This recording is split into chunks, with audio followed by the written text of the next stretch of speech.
Hello! Sa video na ito, matuturuan kita kung paano i-on ang inventory feature sa Big Seller.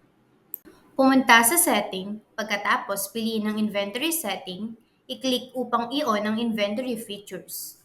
Pagkatapos mong paganahin ang inventory features, automatikong ilalaan ng system ang stock ng merchant SKU kapag may bagong order sa Big Seller. Kapag ipinadala mo ang order, automatikong ibabawas ang inventaryo ng merchant SKU. Dito, meron kang dalawang pagpipilian upang magpasya kung kailan ilalaan ang stock. Una, maglaan ng stock pagkatapos maglagay ng mga order. Ang stock ay automatikong ilalaan kapag ang bagong order ay inilagay. Kaya kahit na hindi pa bayad ang order, ang stock ay mababawasan na kapag nag-order pa lamang ang buyer, na mas inirerekomenda at mas mabuti upang maiwasan ang sobrang pagbebenta. Pangalawa, ilaan ang stock pagkatapos bayaran ng mga order. Ang stock ay ilalaan lamang kapag nagbayad na ang buyer sa mga order. Maari mong piliin ang opsyong ito ayon sa iyong pangangailangan. Ngunit kailangan mong mag-ingat.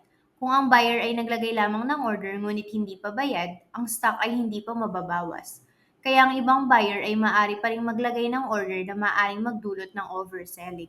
Sa isang salita, ang unang pagpipilian ay mas inirerekomenda, gayon din kung gusto mong ma-auto-deduct ang stock, mangyari yung proseso ang iyong mga order sa Big Seller. Ang stock ay mababawasan lamang kung ang order ay nakaayos sa Big Seller. Kung mayroon kang anumang iba pang mga katanungan, mangyari i-click ang chat with us sa kanang sulok sa ibaba upang makontak ang aming customer service para sa tulong. Ang aming customer service ay makikipag-ugnayan sa iyo kaagad. Kung meron kang anumang mga katanungan, ilagay ito sa comment section. Salamat sa panonood! Huwag kalimutan mag-like, subscribe, at manatiling nakatutok para sa higit pang mga upgrade at features sa Big Seller. Magkita-kita tayo sa susunod. Paalam!